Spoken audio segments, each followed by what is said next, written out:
His name was Nate. We matched on a dating app I'd started using after a long, dry stretch of singlehood. I wasn't in a rush for anything serious, but I missed being wanted. Missed the casual flirtation, the late-night texts, the possibility. His profile said he was 35, worked in law enforcement, liked hiking, grilling, and protecting the people he cares about. He looked fit, square-jawed, and confident. His messages were short but consistent. Nothing too charming, just steady interest and a touch of flattery. We talked for about a week. He told me he worked in a nearby city, first shift patrol. Said he'd been on the force for almost 10 years. He asked about my job, my dog, whether I ever hiked alone. At first, it felt like conversation. Then it started to feel like surveillance. Still, he was polite. So when he asked to meet, I didn't say no.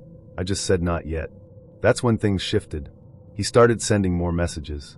Not aggressive, just persistent. Wish I could see you. You'd be safer with me. I'm really good at reading people. I think we'd get along. I told him I wasn't comfortable meeting yet, that I didn't move fast. He said, I'm a cop. You don't have to worry. I blocked him the next day. It felt abrupt, but I trusted my instincts. Something about the way he said it, like his job was a guarantee of safety instead of a statement. Like I owed him trust just because of his badge. I didn't think about it again for a few days. Then the food started arriving. First, it was a large pepperoni pizza, paid in full, delivered to my apartment with no name attached. I thought it was a mistake. 2 days later, Thai food. Again, paid for. Again, no name. Then came the flowers. A bouquet of red roses addressed to the only one who gets it. No note. No sender. I called the restaurant. They said the order came online. No account info visible. The florist said the same. That night, I got a text from an unknown number. You look like you needed a good meal. You should smile more. I didn't respond. I blocked the number. The next morning, I reported it to the police. I didn't mention he was a cop. I didn't want to be brushed off or seen as dramatic. The officer took my statement, said if it continued, I could file a formal harassment complaint. The flowers stopped. But the sightings started. I worked in a small office downtown, glass front, easy to see in from the street. One afternoon, I looked up from my desk and saw a familiar silhouette leaning against a lamppost across the street. Sunglasses. Police-issue boots. Arms folded. He was watching me. I looked down. Looked again. He was gone. I tried to convince myself I imagined it. Until it happened again. And again. Once, I saw him in the parking lot behind my building. Another time near my gym. Each time he never approached. Just stood. Watched. Then disappeared. I started taking different routes home. I stopped going places alone. I asked a coworker to walk me to my car after work. I filed another report. This time I told them everything. They said they'd look into it.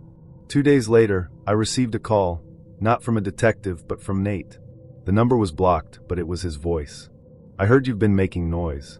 I didn't speak. You're embarrassing yourself, he said. You think anyone's going to believe you over me? I hung up. I drove straight to the station, the one he worked at, and asked to speak to someone in internal affairs. They said he had no prior complaints. They said he was well-liked. They said I seemed a little emotional. I left shaking. I started documenting everything. Every delivery. Every sighting. Every phone call. I bought a doorbell cam. Installed motion sensors. Told my landlord. Told my neighbors. One night, I got home and found a note under my mat. You should have said yes. It was written in block letters on police report paper. That was the last straw. I contacted a friend who worked in city legal. She helped me file a formal complaint with the department and a restraining order. We gathered everything, texts, screenshots, call logs, video stills. I sent copies to trusted friends, just in case. The department opened an investigation. Nate was placed on administrative leave. He never contacted me again. But every time I see a patrol car, I still check the badge number. Every time I hear boots on pavement, I still flinch. Because it wasn't just the stalking. It was the silence, the complicity, the idea that someone who promised to protect could turn that power into a weapon. And get away with it, almost. I matched with Barry on a Thursday night, after a long day of emails, meetings, and too much cold coffee. His profile said he was 34, worked in logistics, and liked grilling, road trips, and good bourbon.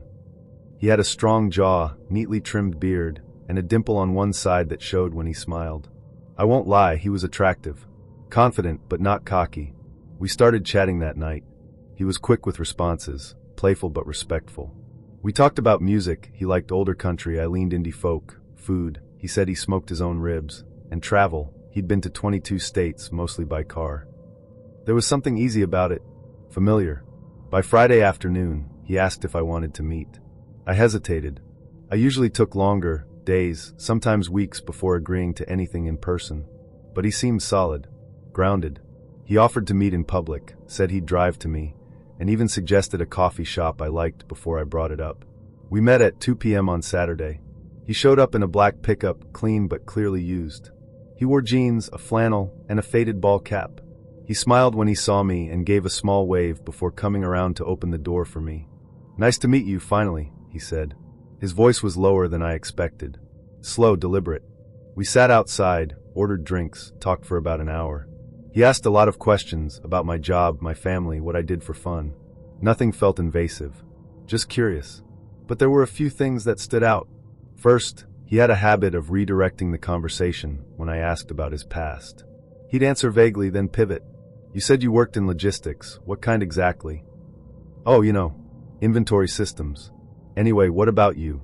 How'd you get into nonprofit work?" Second, he mentioned guns. A lot.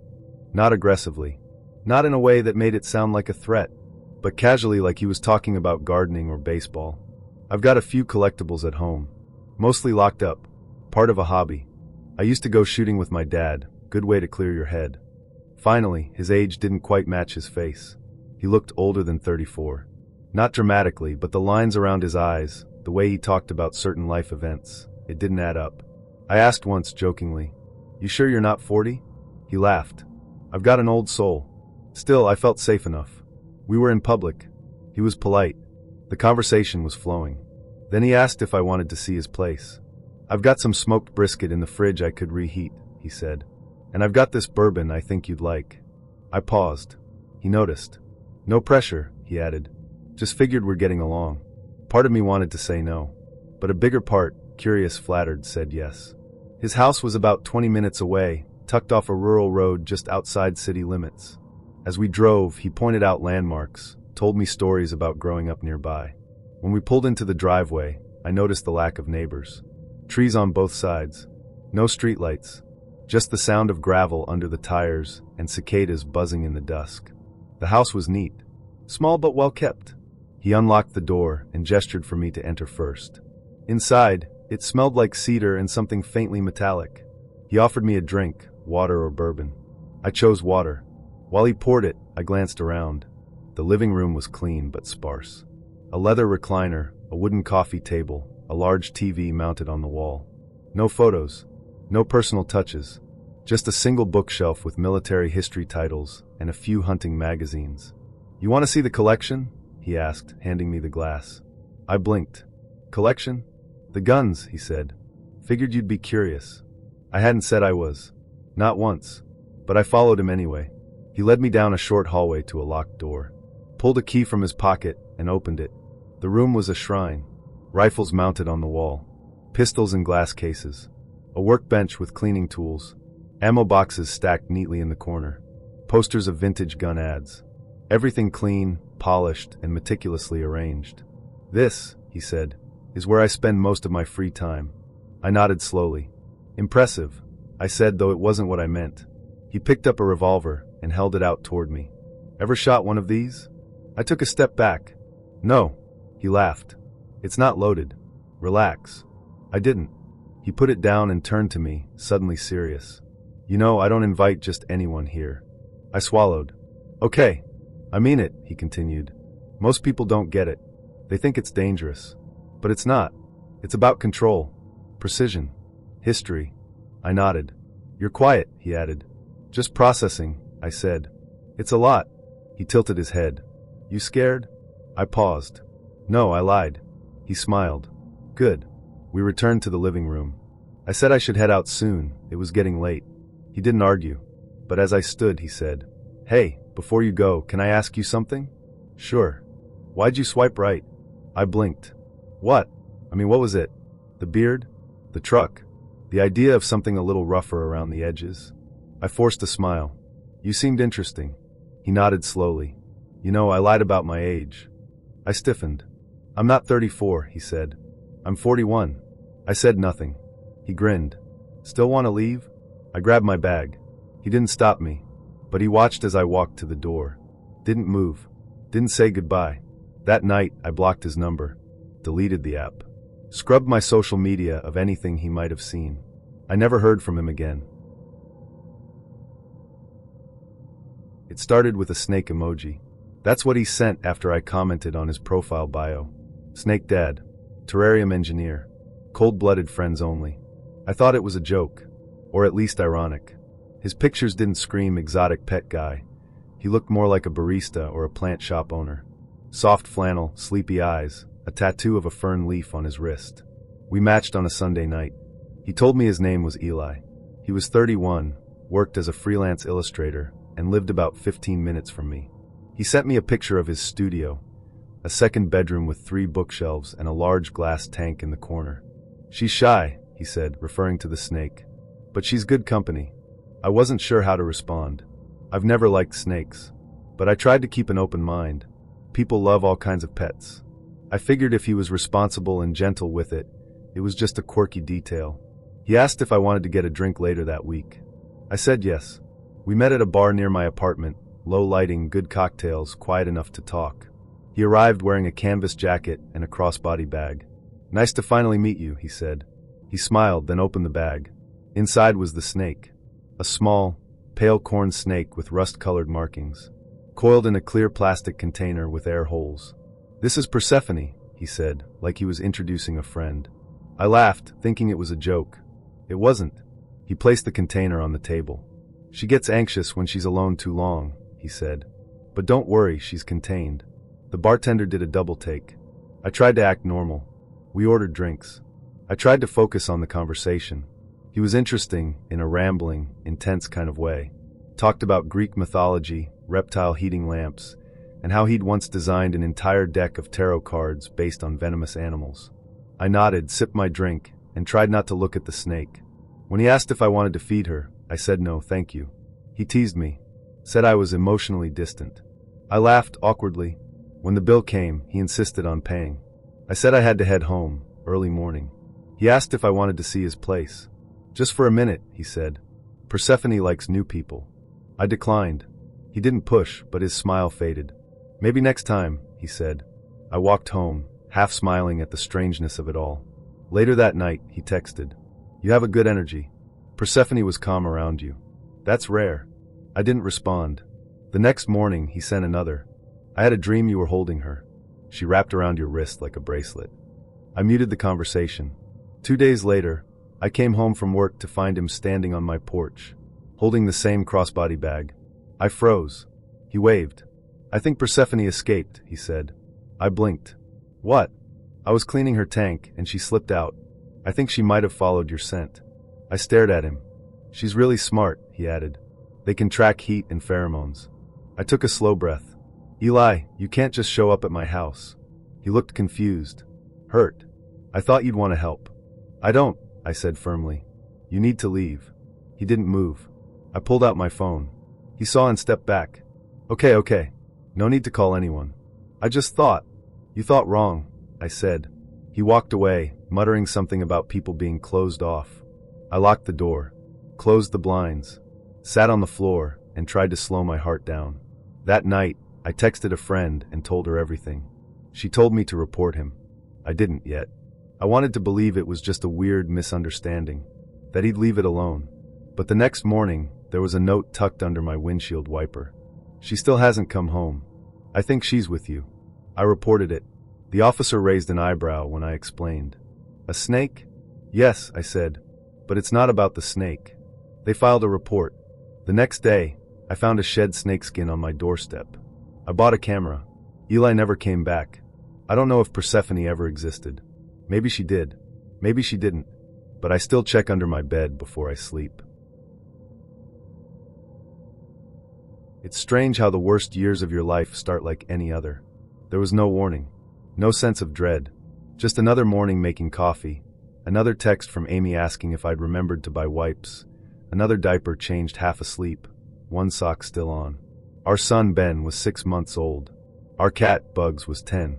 Amy and I had been together for 5 years, living in a rental house just outside of town. It wasn't perfect, but it felt like a life, the kind you build slowly, one target run at a time. She was always tired. So was I. But we were new parents. That's what everyone said. We were supposed to be tired. We were supposed to snap at each other and forget to say thank you. We were supposed to fall asleep on the couch while the baby monitor blinked quietly in the corner. I thought we were fine.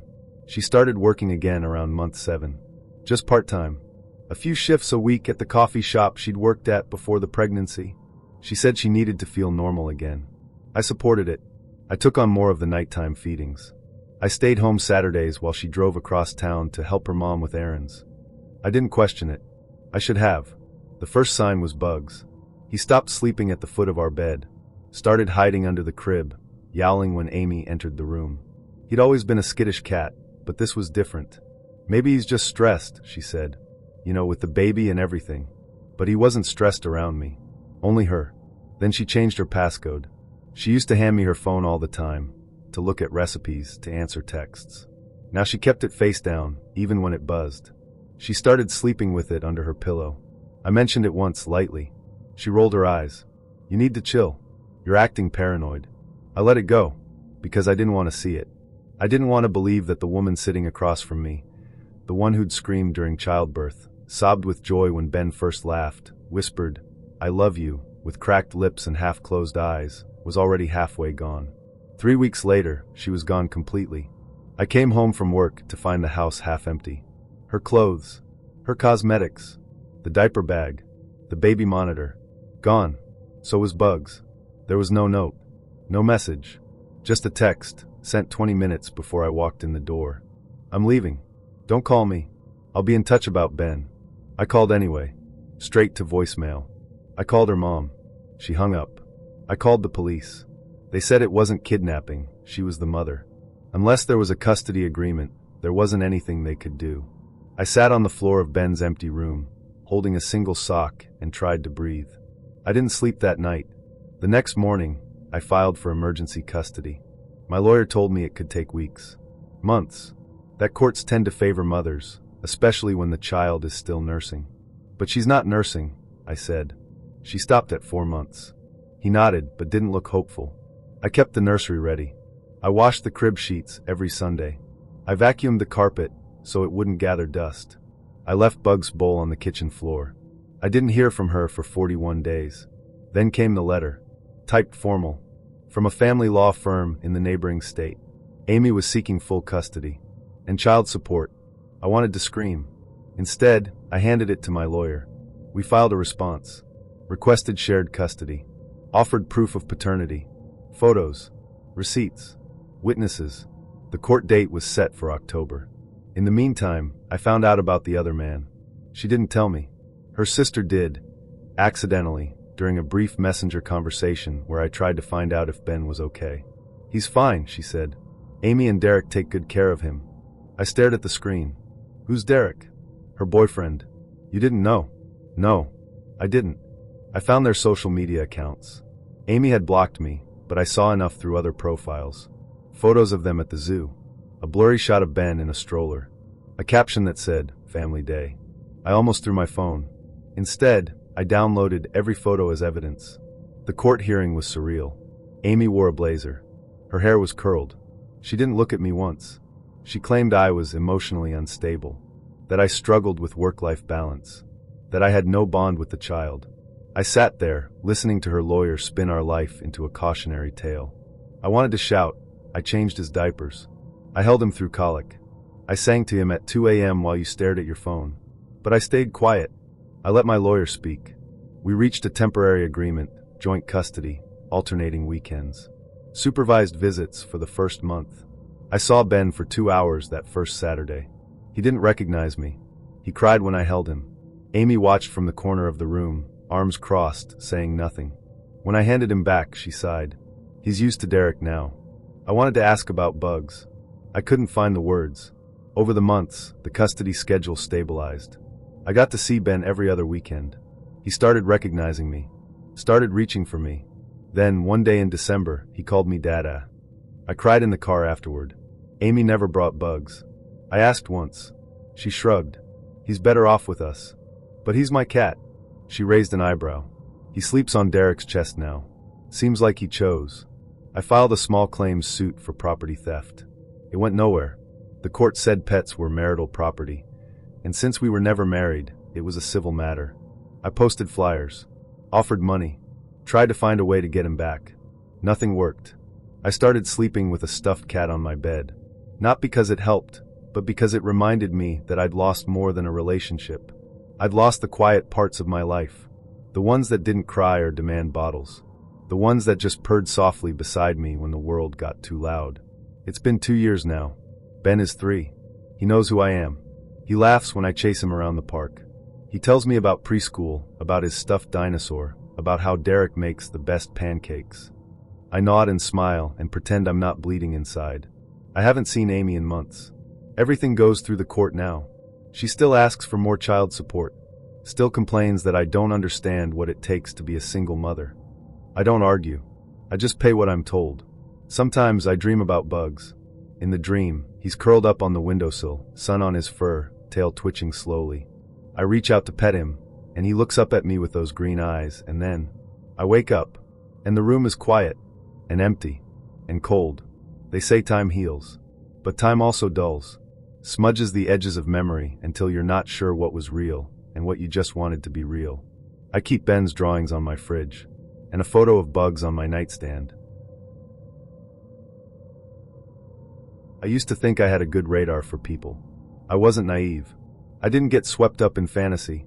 I didn't fall for lines or let charm override instinct. I knew what boundaries looked like, and I knew what it meant to protect them. At least, I thought I did. His name was Evan. We matched on Tinder early one Saturday morning. I was curled up in bed with a cup of coffee, swiping half-heartedly between emails and laundry. His profile caught my eye, not because he was especially attractive, though he was, but because he looked normal. Like someone you'd see at a farmer's market or working behind a laptop at a cafe. His bio said, full-stack developer. I write code and try to cook. Looking for something real, no pressure. Bonus if you love dogs and sarcasm. I messaged first. What's your best dish, chef? He replied within minutes. Taco night. I make my own tortillas. That's not sarcasm. We chatted all day. He was funny in a dry, intelligent way. Not performative, not overly flirtatious, just quick-witted and curious. He asked thoughtful questions about my work, nonprofit admin, my hobbies, true crime podcasts, painting, hiking, even my least favorite movie genre, found footage horror. I liked the way he listened, or seemed to. By Monday, we'd exchanged numbers and moved to texting. By Wednesday, we were FaceTiming. By Friday, he suggested we meet. I hesitated. He lived 45 minutes away in a neighboring city. I wasn't comfortable meeting at night, and I didn't want to invite a total stranger to my apartment. But he offered a compromise. We could watch a movie at my place, and he'd bring dinner. No pressure. He'd leave by 11. I said yes. I told myself it was fine. I had pepper spray, neighbors on both sides, and a dog, an aging but loyal retriever named Goose. I sent a friend his name, number, and a photo. If I go missing, blame Evan the tortilla guy, I joked. He arrived with Thai food and a bottle of sparkling water. No alcohol. He said he didn't drink much, which I appreciated. He was polite, funny, and smelled faintly of sandalwood and laundry detergent.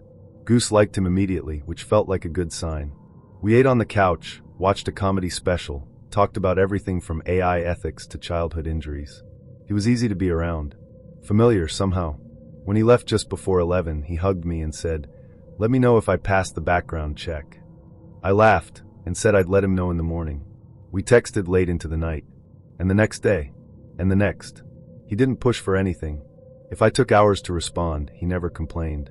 He sent me photos of his home-cooked meals, his cluttered workspace, his dog, a scruffy terrier named Pixel. We made plans for him to come over again the following weekend. This time, he stayed longer. We cooked together.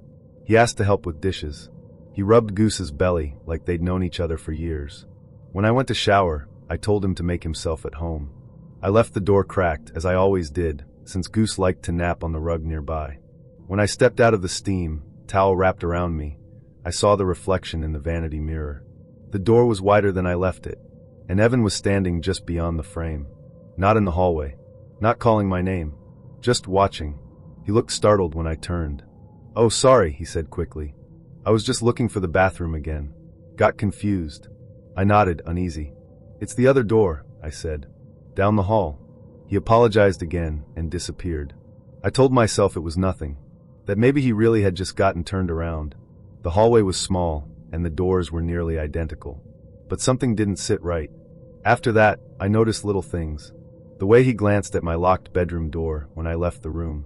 The way my phone would sometimes vibrate with unknown login attempts. The way Goose, who rarely barked, growled once when Evan reached to pet him. Still, I didn't want to overreact. He hadn't touched me without permission. He hadn't said anything inappropriate. He was generous, respectful, and always left when I asked. Then one night, I came home from work and found my bathroom cabinet slightly open. Inside, my phone charger was gone, and a small USB drive I didn't recognize was plugged into an outlet near the sink. I stared at it for a full minute before pulling it out. I didn't plug it in. I took it to a coworker, someone in our IT department, and asked him to check it on an isolated system. It contained dozens of images. All of me. In my apartment. In the shower. In bed. Getting dressed. Dozens of angles. Most of them taken from barely hidden locations.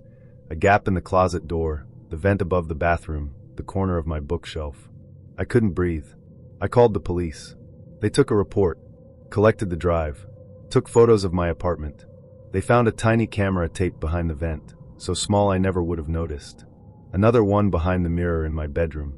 All of them were Wi-Fi enabled, streaming to a remote server. They told me it would take time to trace them. I blocked Evan, reported him on every platform, sent screenshots and statements to Tinder, who said they'd investigate the account. He disappeared. No texts. No calls. No knocks at the door. The police never found him. His apartment had been vacated. The last name he gave me wasn't real. The phone number was prepaid. Pixel, his dog, had been stock photos. The food photos? Pulled from Pinterest. Everything he showed me had been a performance. Everything I believed was constructed. I changed the locks. Moved apartments. Got a security system.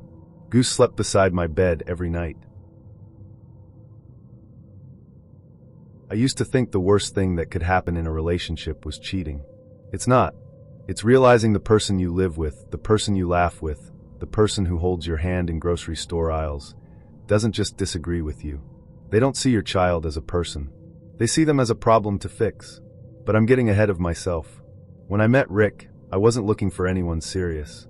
I'd already gone through the exhausting post-divorce dating cycle. The serial brunchers, the guys who said, "I'm a nice guy" too often.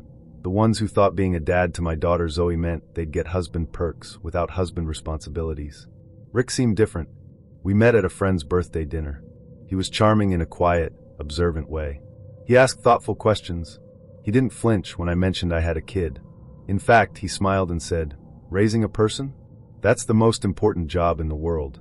He wore flannel shirts, read biographies for fun, and once helped a stranger push a stalled car out of an intersection while on the phone with me. I told myself, maybe this is the kind of man I need.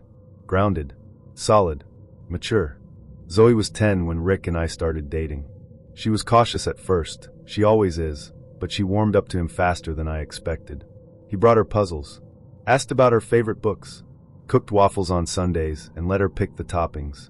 He said, "I don't want to be your dad. I just want to be someone she can count on." I believed him. After a year, he moved in. The first signs were small. He didn't like when Zoe watched certain YouTubers. Too much attitude, he said. He thought she wore leggings too often. She's growing up fast. You don't want to send the wrong message. He rolled his eyes at her sarcasm, said she was borderline disrespectful. I told him she was just finding her voice. He said boundaries were important. I agreed, up to a point. But the point kept moving. When Zoe turned 13, she started experimenting with makeup. Nothing wild. A little concealer for the occasional breakout. Lip gloss. Mascara. She watched tutorials and practiced blending eyeshadow with the focus of a scientist. It became a hobby, something she did for fun, not for attention. At first, Rick ignored it. But one evening, when Zoe came down for dinner wearing a dusty rose lip tint and softly winged eyeliner, he stared like she'd shown up in fishnets and stilettos. He didn't say anything right away, just blinked. Then, after dinner, he He pulled me aside in the hallway. "Are you really okay with that?" he asked. "With what?" "The face paint." "It's makeup, Rick. She's 13. It's not permanent." He frowned. "It sends a message." "No, it doesn't. It's just a form of expression. A phase." "You mean like when kids start rebelling and sneaking out and lying to their parents?" His voice was steady, but there was a warning in it. I crossed my arms. "She has straight A's, she's polite, and she still hugs me before bed. If eyeliner is the hill you want to die on, be my guest." He dropped it. Or so I thought. The next week was quiet. Tense, but quiet. Zoe wore less makeup around him. I didn't tell her to. I didn't need to. She noticed the way he looked at her when she wore it. The way his mouth tightened. The way he stopped asking how her day was. She started doing her mascara in the bathroom at school. I hated that. One night, I found her wiping it off in the car before we got home. "Why are you taking it off?" I asked. She shrugged. "He doesn't like it." I wanted to scream. Instead, I said, "You don't need to hide parts of yourself to make someone else comfortable." She smiled, but it didn't reach her eyes. The breaking point came on a Tuesday. Zoe had a big presentation at school, her first group project in front of the entire class. She'd spent a week preparing.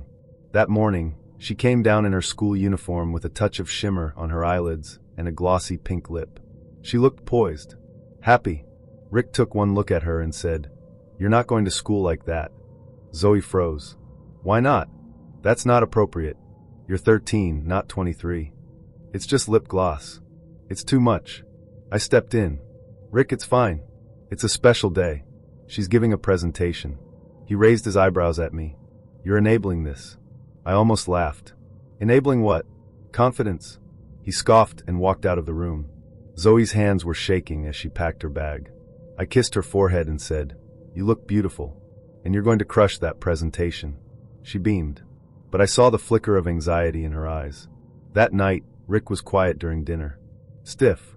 After Zoe went to bed, I tried to talk to him. "You blew that out of proportion," I said. "She's turning into someone I don't recognize." "She's growing up." "She's growing up too fast."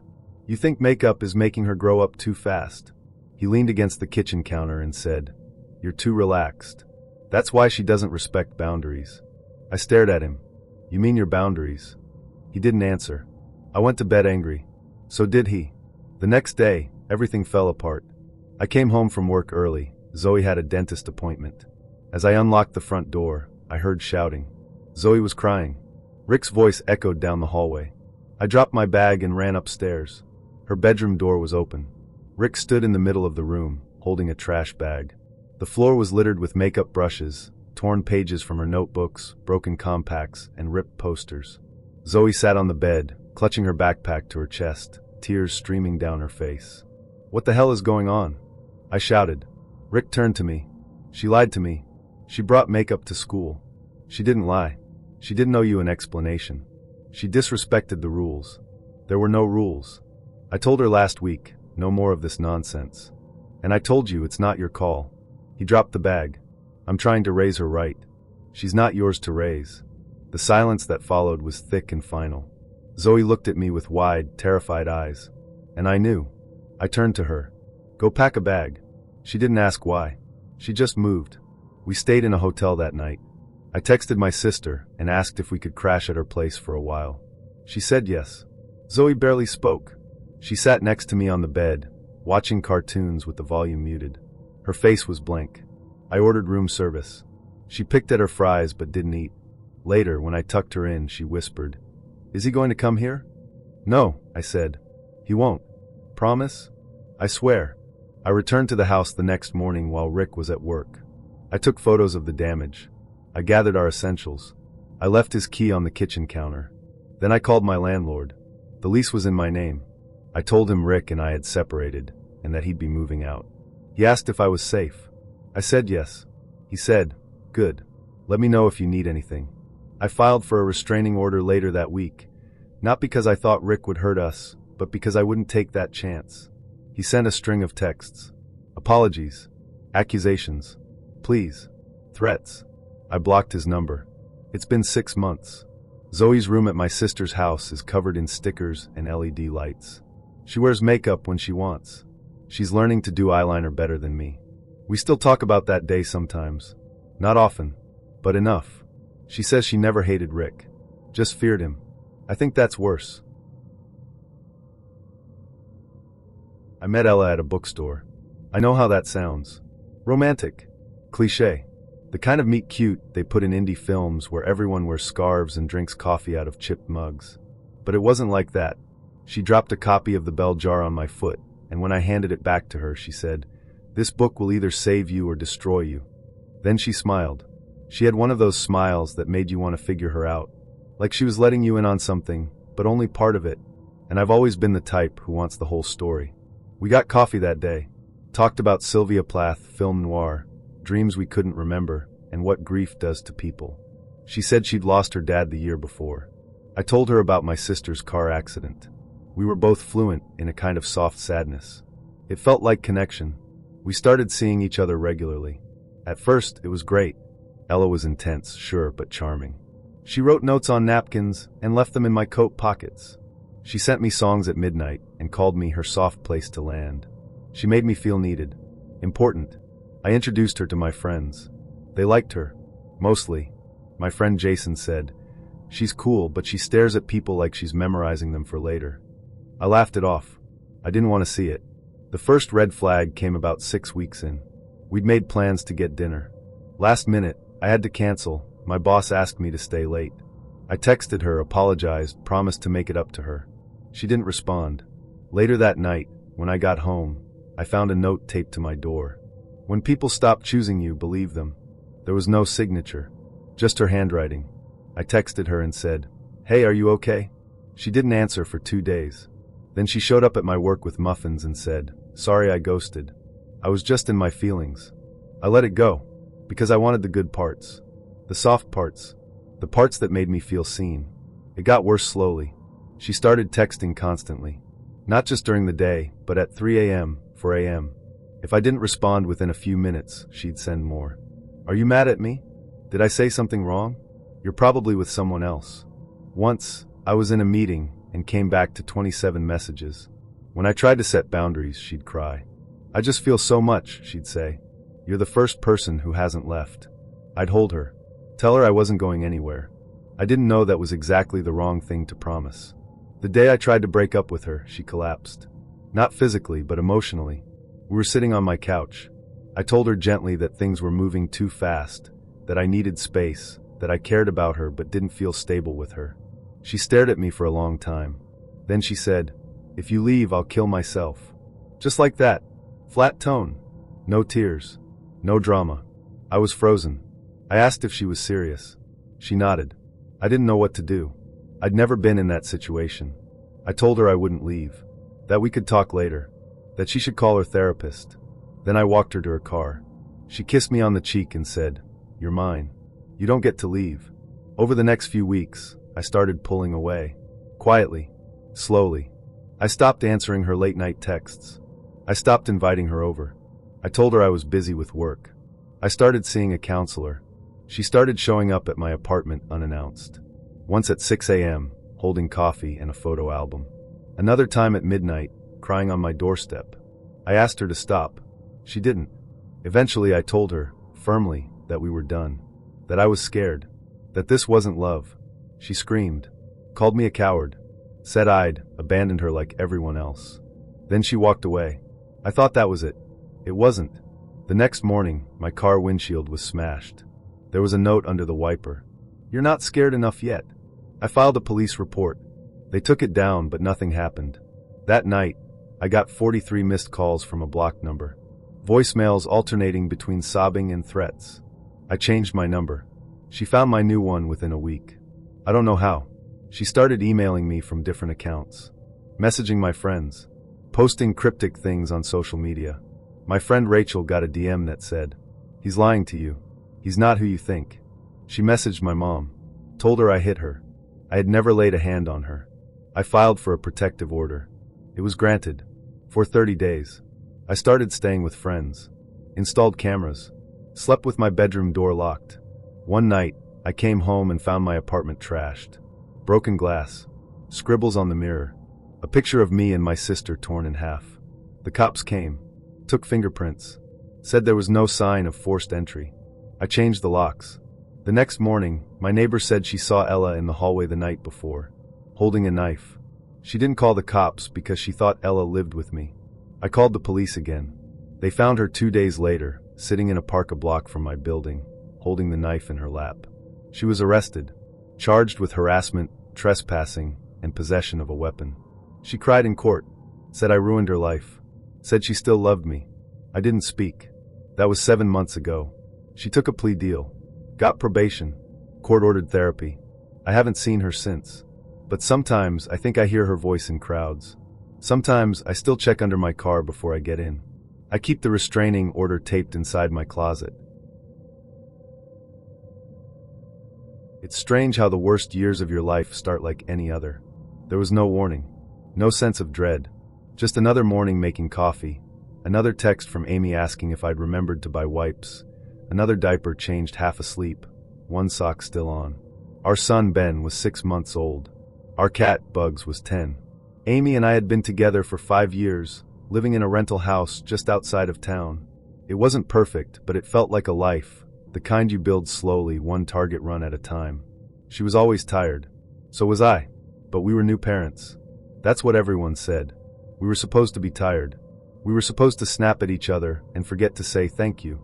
We were supposed to fall asleep on the couch while the baby monitor blinked quietly in the corner. I thought we were fine. She started working again around month 7. Just part-time. A few shifts a week at the coffee shop she'd worked at before the pregnancy. She said she needed to feel normal again. I supported it. I took on more of the nighttime feedings. I stayed home Saturdays while she drove across town to help her mom with errands. I didn't question it. I should have. The first sign was Bugs. He stopped sleeping at the foot of our bed, started hiding under the crib, yowling when Amy entered the room. He'd always been a skittish cat, but this was different. Maybe he's just stressed, she said. You know, with the baby and everything. But he wasn't stressed around me. Only her. Then she changed her passcode. She used to hand me her phone all the time, to look at recipes, to answer texts. Now she kept it face down, even when it buzzed. She started sleeping with it under her pillow. I mentioned it once, lightly. She rolled her eyes. You need to chill. You're acting paranoid. I let it go, because I didn't want to see it. I didn't want to believe that the woman sitting across from me, the one who'd screamed during childbirth, sobbed with joy when Ben first laughed, whispered, I love you, with cracked lips and half-closed eyes, was already halfway gone. 3 weeks later, she was gone completely. I came home from work to find the house half empty. Her clothes, her cosmetics, the diaper bag, the baby monitor, gone. So was Bugs. There was no note, no message, just a text, sent 20 minutes before I walked in the door. I'm leaving. Don't call me. I'll be in touch about Ben. I called anyway. Straight to voicemail. I called her mom. She hung up. I called the police. They said it wasn't kidnapping, she was the mother. Unless there was a custody agreement, there wasn't anything they could do. I sat on the floor of Ben's empty room, holding a single sock, and tried to breathe. I didn't sleep that night. The next morning, I filed for emergency custody. My lawyer told me it could take weeks. Months. That courts tend to favor mothers, especially when the child is still nursing. But she's not nursing, I said. She stopped at 4 months. He nodded, but didn't look hopeful. I kept the nursery ready. I washed the crib sheets every Sunday. I vacuumed the carpet so it wouldn't gather dust. I left Bugs' bowl on the kitchen floor. I didn't hear from her for 41 days. Then came the letter, typed formal, from a family law firm in the neighboring state. Amy was seeking full custody and child support. I wanted to scream. Instead, I handed it to my lawyer. We filed a response, requested shared custody, offered proof of paternity, photos, receipts, witnesses. The court date was set for October. In the meantime, I found out about the other man. She didn't tell me. Her sister did, accidentally, during a brief messenger conversation where I tried to find out if Ben was okay. He's fine, she said. Amy and Derek take good care of him. I stared at the screen. Who's Derek? Her boyfriend. You didn't know? No, I didn't. I found their social media accounts. Amy had blocked me, but I saw enough through other profiles. Photos of them at the zoo. A blurry shot of Ben in a stroller. A caption that said, Family Day. I almost threw my phone. Instead, I downloaded every photo as evidence. The court hearing was surreal. Amy wore a blazer. Her hair was curled. She didn't look at me once. She claimed I was emotionally unstable, that I struggled with work-life balance, that I had no bond with the child. I sat there, listening to her lawyer spin our life into a cautionary tale. I wanted to shout. I changed his diapers. I held him through colic. I sang to him at 2 a.m. while you stared at your phone. But I stayed quiet. I let my lawyer speak. We reached a temporary agreement, joint custody, alternating weekends. Supervised visits for the first month. I saw Ben for 2 hours that first Saturday. He didn't recognize me. He cried when I held him. Amy watched from the corner of the room, arms crossed, saying nothing. When I handed him back, she sighed. He's used to Derek now. I wanted to ask about Bugs. I couldn't find the words. Over the months, the custody schedule stabilized. I got to see Ben every other weekend. He started recognizing me, started reaching for me. Then, one day in December, he called me Dada. I cried in the car afterward. Amy never brought Bugs. I asked once. She shrugged. He's better off with us. But he's my cat. She raised an eyebrow. He sleeps on Derek's chest now. Seems like he chose. I filed a small claims suit for property theft. It went nowhere. The court said pets were marital property, and since we were never married, it was a civil matter. I posted flyers, offered money, tried to find a way to get him back. Nothing worked. I started sleeping with a stuffed cat on my bed. Not because it helped, but because it reminded me that I'd lost more than a relationship. I'd lost the quiet parts of my life. The ones that didn't cry or demand bottles. The ones that just purred softly beside me when the world got too loud. It's been 2 years now. Ben is 3. He knows who I am. He laughs when I chase him around the park. He tells me about preschool, about his stuffed dinosaur, about how Derek makes the best pancakes. I nod and smile and pretend I'm not bleeding inside. I haven't seen Amy in months. Everything goes through the court now. She still asks for more child support. Still complains that I don't understand what it takes to be a single mother. I don't argue. I just pay what I'm told. Sometimes I dream about Bugs. In the dream, he's curled up on the windowsill, sun on his fur, tail twitching slowly. I reach out to pet him, and he looks up at me with those green eyes, and then I wake up, and the room is quiet, and empty, and cold. They say time heals, but time also dulls, smudges the edges of memory until you're not sure what was real and what you just wanted to be real. I keep Ben's drawings on my fridge, and a photo of Bugs on my nightstand. Dating, well, it was easier than meeting someone in real life. I worked long hours, lived alone, and had a social circle that mostly consisted of co-workers and a few college friends scattered across the country.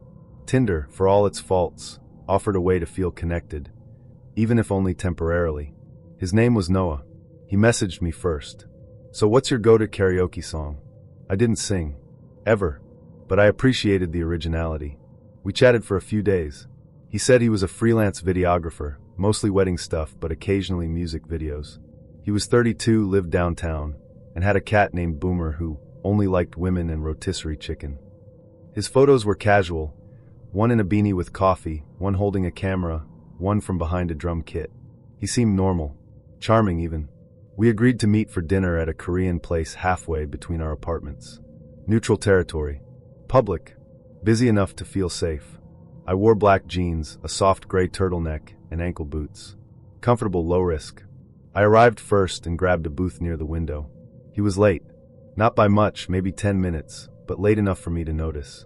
When he walked in, I knew immediately that something was off. Not his appearance. He looked like his photos, more or less. Maybe a little taller, a little thinner. But his energy was different. Jittery. His eyes darted around the restaurant before settling on me. He slid into the booth and smiled. You're even prettier in person. I smiled politely. Thanks. We ordered food, bibimbap for me, bulgogi for him, and made small talk. At first, it was fine. He asked about my job, my dog, my favorite TV shows. But then he started talking about his ex. She was crazy, like actually unstable. Thought she could read people's minds. Would track my phone. Show up at places I didn't tell her I was going. He laughed like it was funny. It wasn't. He mentioned her 3 more times during dinner. Each reference more bitter than the last. She accused me of cheating because I liked someone's photo on Instagram. She used to leave notes on my car. like she owned me or something. You're not like that, right? I paused. Like what? Clingy. Controlling. I shook my head. I don't think so. He leaned in. Good. I hate that. After dinner, I told him I was tired and needed to get home. He offered to walk me to my car. I declined. He insisted. I declined again. He looked disappointed but not angry. Okay. I get it. Gotta build trust. I nodded and left quickly. In the parking lot, I checked over my shoulder twice before getting into my car. Just in case. That night, he messaged me. I had a good time. You've got a great smile. I replied with a simple, thanks. Take care. Then unmatched him. It wasn't a dramatic decision. I just didn't want to keep talking. Something in my gut had already made the call. 3 nights later, I saw his car. It was parked across the street from my building. Same make. Same model. Same dent on the rear bumper I'd noticed when he pulled into the restaurant lot. At first, I thought it had to be a coincidence. But then I saw him. In the driver's seat. Just sitting. Engine off. Lights off. Staring at my building. I turned off my own headlights and parked 2 blocks away. Walked home slowly, checking every shadow. By the time I reached my door, he was gone. I didn't sleep much that night. The next day, I convinced myself I'd imagined it, or that the car belonged to someone else. A similar model. A similar build. I was being paranoid. Right? But then it happened again. And again. Different nights. Same car. Same spot. Sometimes I saw him. Sometimes I didn't. But I always felt it. I stopped leaving the house after dark. I started taking different routes to work. I kept my curtains closed, even during the day. Then the packages started. Small. Unmarked. No return address. The first was a USB stick. I plugged it into an old laptop, one I didn't use anymore. Inside were 2 files. One was a video, footage of me walking my dog. From across the street. From behind a tree. The second was a .txt file. You looked peaceful. I reported it to the police. They took a statement, said they'd keep an eye out. But there wasn't much they could do. No direct threat. No name. No fingerprints. Just a suspicion that wouldn't hold up in court. They advised me to stay alert and document everything. I bought pepper spray, a door camera, a second deadbolt. I told my manager I needed to work remotely for a while. Then things escalated.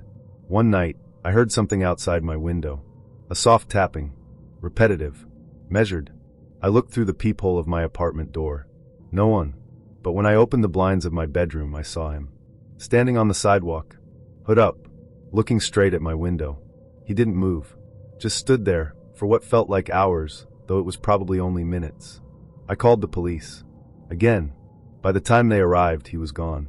They asked if I had proof. I showed them the video from the USB, the packages, the timestamps of the car sightings. They said it was enough to start a report, maybe even a temporary restraining order. But I didn't have his last name. Only a first name and a Tinder profile that no longer existed. They told me they'd try to trace the packages. Nothing came of it, so I left. I didn't pack much, just enough for a week. I stayed with a friend across town. Didn't tell anyone where.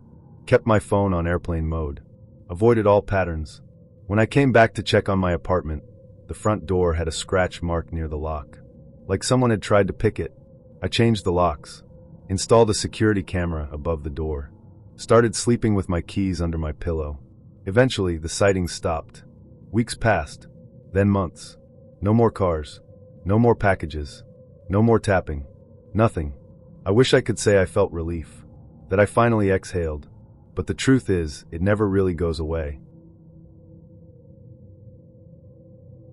There's something about windows at night that always unsettled me.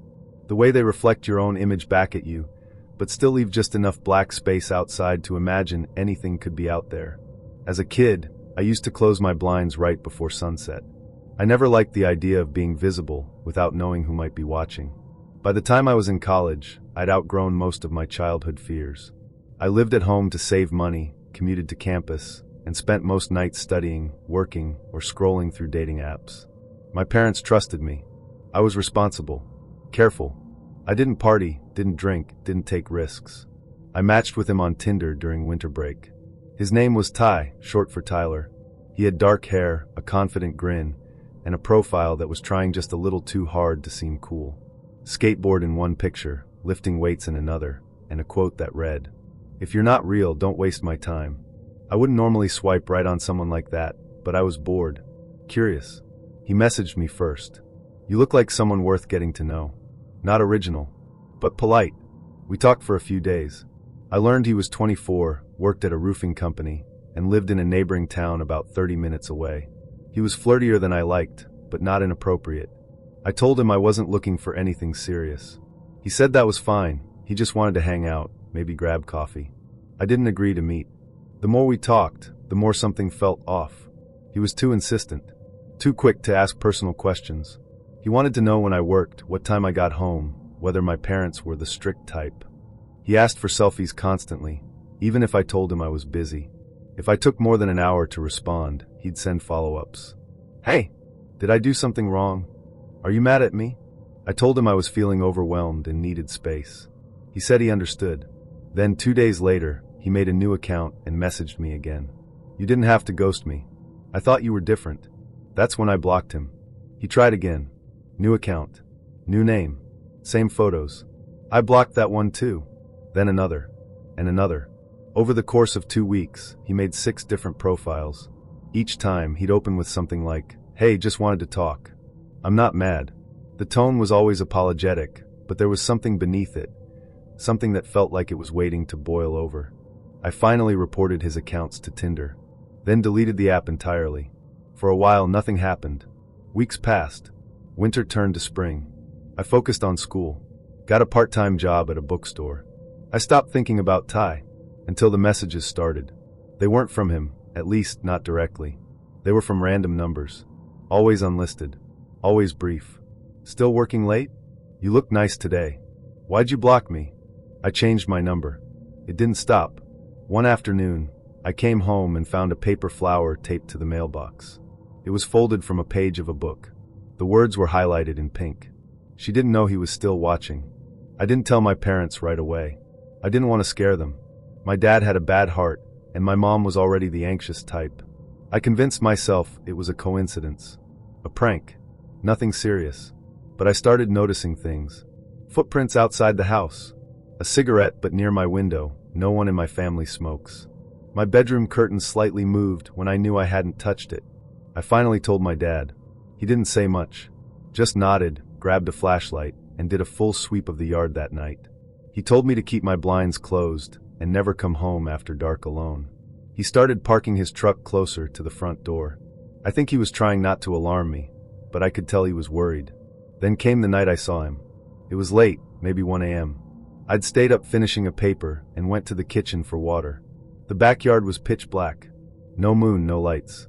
I poured a glass, turned to go back to my room, and froze. There was someone standing just beyond the patio.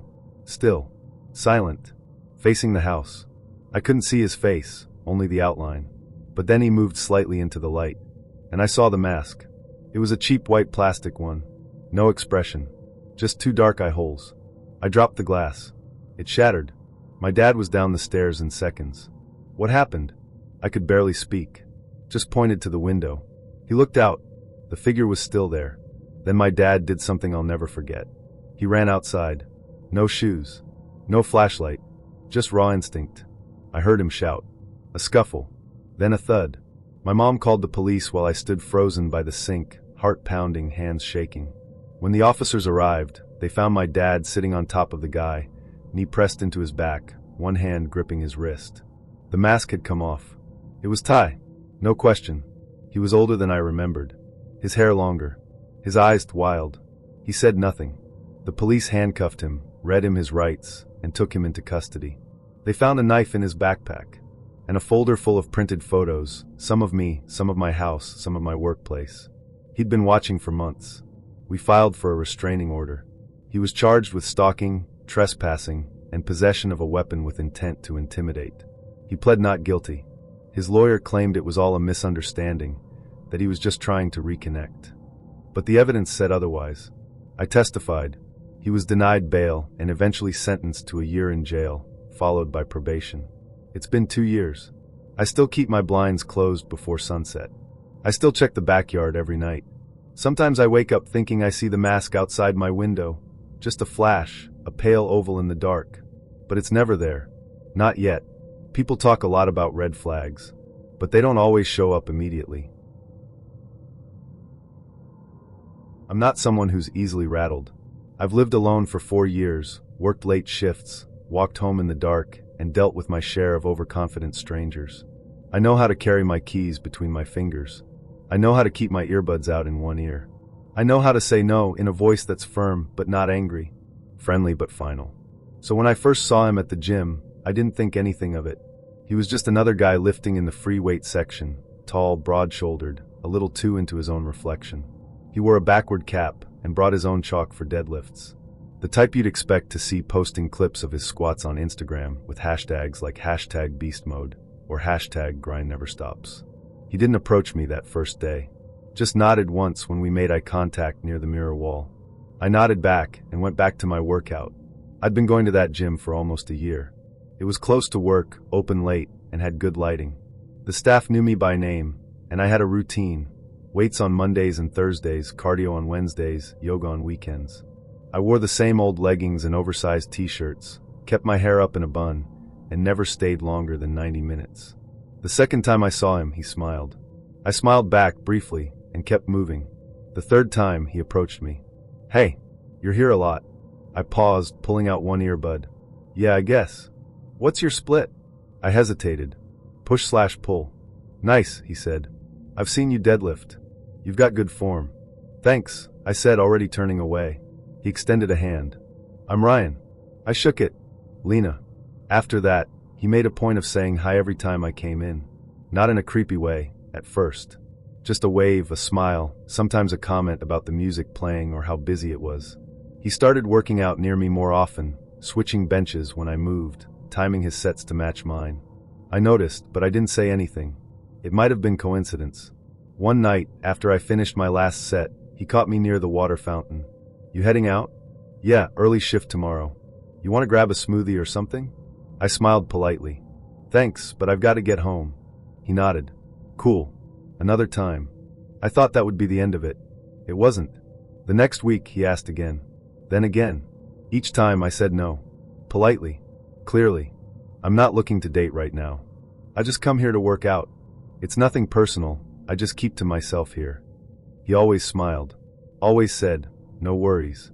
But then he'd be back the next day, asking how my shift went, what I was training that night, if I'd changed my mind. I started changing my schedule. Going earlier. Skipping days. Switching machines randomly, so I couldn't be followed easily. He still found me. One night, I left the gym just after 9 p.m. It was dark, but the lot was well lit. As I approached my car, I heard footsteps behind me. I turned. It was him. "Hey," he said casually. "Just heading out too?" I nodded, unlocking my door. "You sure you don't want to grab something? I know a 24-hour diner." "I'm good, thanks." He leaned slightly on the passenger side of my car. "You don't have to be so cold. I'm just trying to be nice." "I appreciate it, but I've said no." He paused. His smile twitched. "Okay," he said. "Didn't mean to make you uncomfortable." He stepped back. I got in and locked the doors. After that, I started parking closer to the entrance. I told the front desk manager, a woman named Deirdre, what had been happening. She frowned and said she'd keep an eye out. That if I ever felt unsafe, I should come to the front immediately. The next week, Ryan wasn't there. I exhaled. Then he came back. And this time, he didn't say anything. He just stared. From across the gym. From behind machines. From the stretching area near the mats. His eyes would follow me from the moment I walked in to the moment I left. He stopped smiling. Stopped waving. One night, he stood near the exit while I walked to my car. Didn't follow. Just stood. Watching. I told Deirdre again. She pulled up the security footage and said she'd report it to the manager. The next day, someone had scratched the passenger side of my car. A long, deliberate line. I stopped going to the gym. I canceled my membership. Started working out at home. I bought resistance bands, a yoga mat, a set of dumbbells. 3 nights later, I saw a car idling down the street from my apartment. Same make. Same color as Ryan's.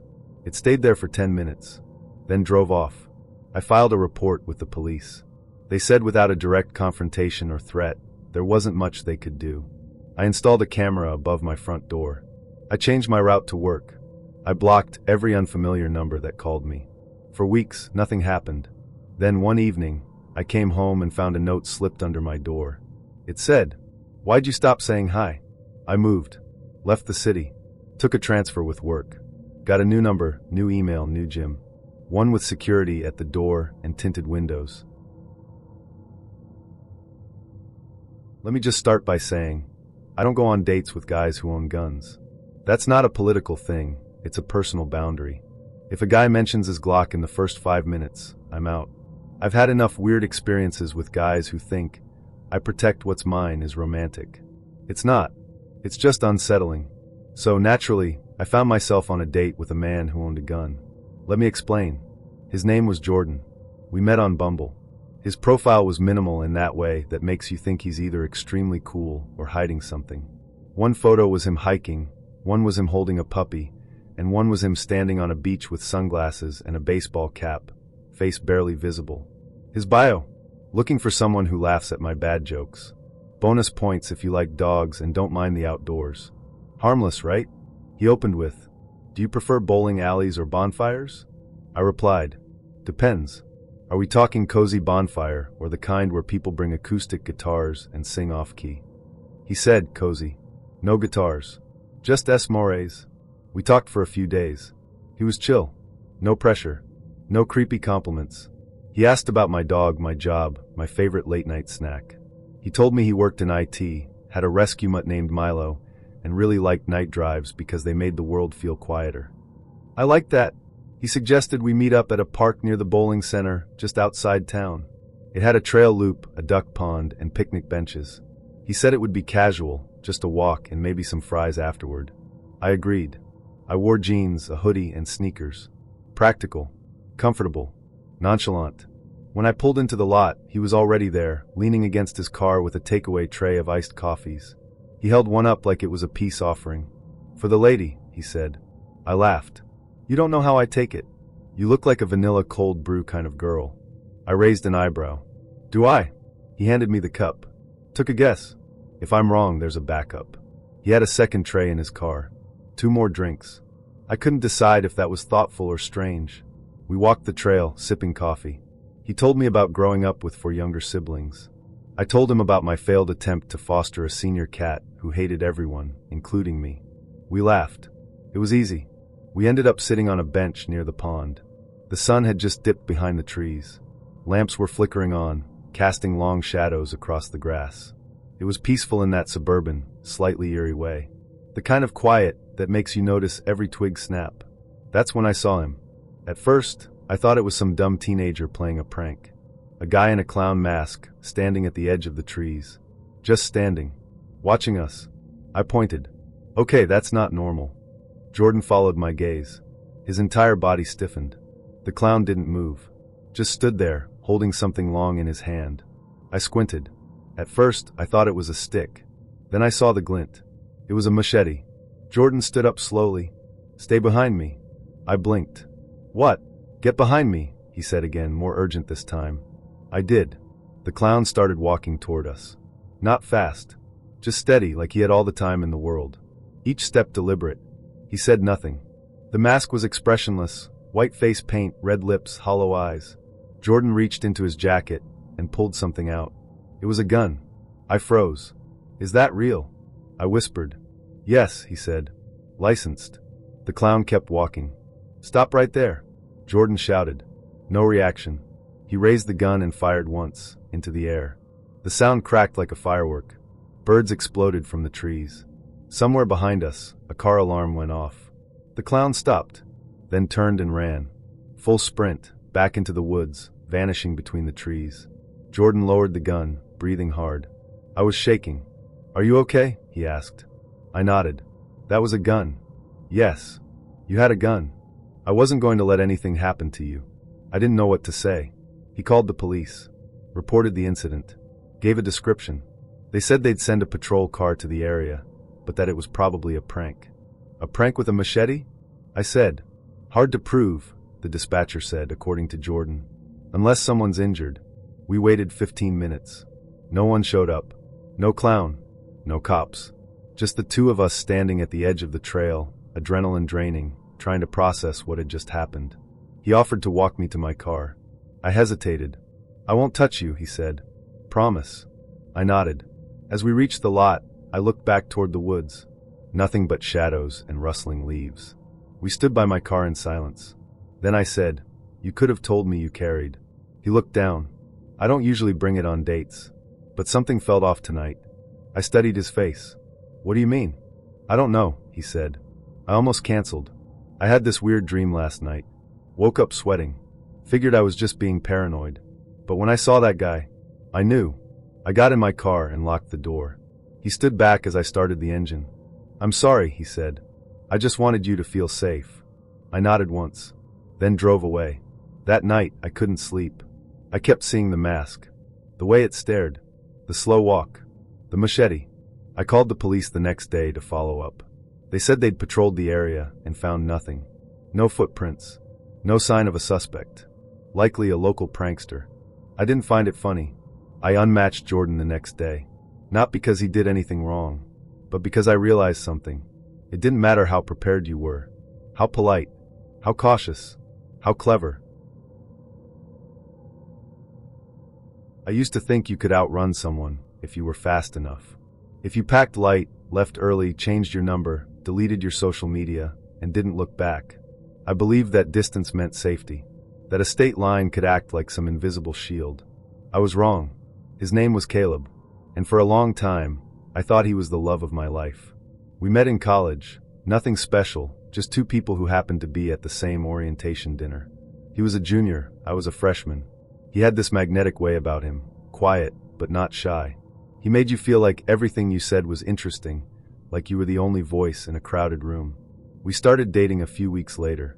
At first, it felt like a dream. He was attentive, charming, and always knew what to say when I needed to hear it. When I got homesick, he'd bring me late-night milkshakes and sit on the dorm steps until I felt better. When my dad got sick, he held me while I cried, telling me I didn't have to go through it alone. Everyone loved him. My roommates, my professors, even my mom, who was notoriously suspicious of any guy I brought home, said, "He seems like a good one." He wasn't. It started small. He'd get moody when I went out with friends. Not angry, just distant. Passive. Quiet for hours afterward.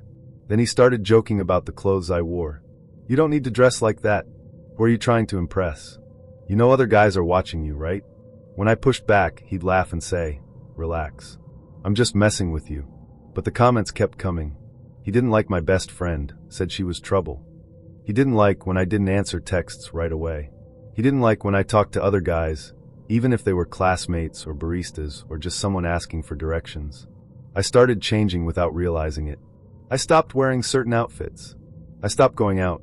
I deleted apps, ignored messages, and told myself I was just being considerate. That's what he wanted. Consideration. We dated for nearly 3 years. The breakup was messy but not dramatic. I just couldn't do it anymore. I told him I needed space, that I wasn't happy, and that we'd grown apart. He didn't scream. He didn't cry. He just stared at me for a long time and said, "If you go, you'll regret it." I left anyway.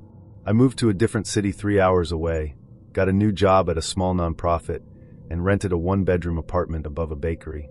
It was the first time I'd lived alone. I bought plants. I painted the walls a pale green. I went to spin classes and started reading again. I even went on a few dates, nothing serious, just enough to feel like myself. Then one morning, I got a text from an unknown number. "Green looks good on you." I froze. I'd worn my new green jacket that day. The one I'd ordered as a kind of post-breakup rebellion. Too bright, too bold, too unlike the girl I'd been. I looked around, heart pounding. I was standing in line at the coffee shop near my office. People everywhere. No one looking at me. I deleted the message and told myself it was spam. A week later, I saw him. Or maybe I didn't. Maybe it was someone who just looked like him. Same build, same walk, same gray hoodie. He was across the street, looking down at his phone. I ducked into a bookstore and waited 15 minutes before coming out again. No one was there. I told myself I was being paranoid. Then came the emails. Different addresses. No subject lines. Just quotes. Lyrics. Inside jokes from college. Lines from movies we used to watch.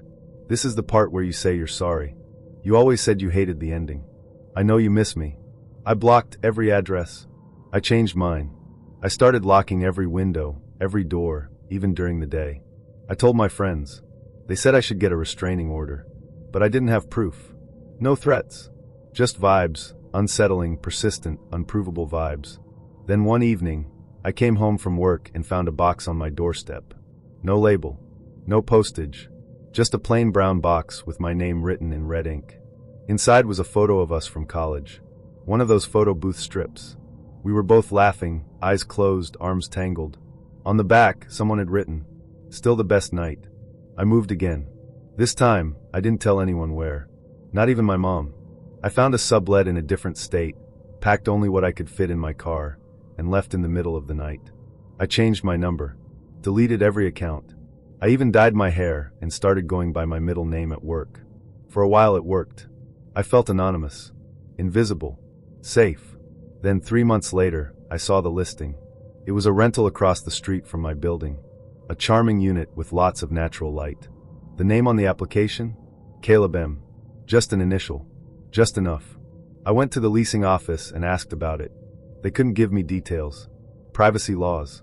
But the woman behind the desk gave me a look, a small, knowing look, and said, "You might want to be cautious." That night, I packed again. I didn't wait to see if he moved in. I didn't give notice. I just drove. I've done that 4 times now. For cities. For jobs. For different versions of myself. Each time, I get a little quieter. A little more careful. I use cash when I can. I keep my phone off unless I need it. I don't post. I don't share. I don't linger. It's been a year since the last move. I live in a small town now. Population under 9,000. I rent a guest house behind an older couple's property. They don't ask questions. I work remotely, order groceries online, and go for walks at dawn when no one's around. Sometimes I still get that feeling, like someone's watching, like a breath on the back of my neck. I remind myself it's just fear, old trauma echoing through new walls. But then I remember the box, the photo, the way he said, "If you go, you'll regret it." And I know better. Some people don't let go. They don't accept silence. They follow. They wait. They move in across the street and pretend it's a coincidence.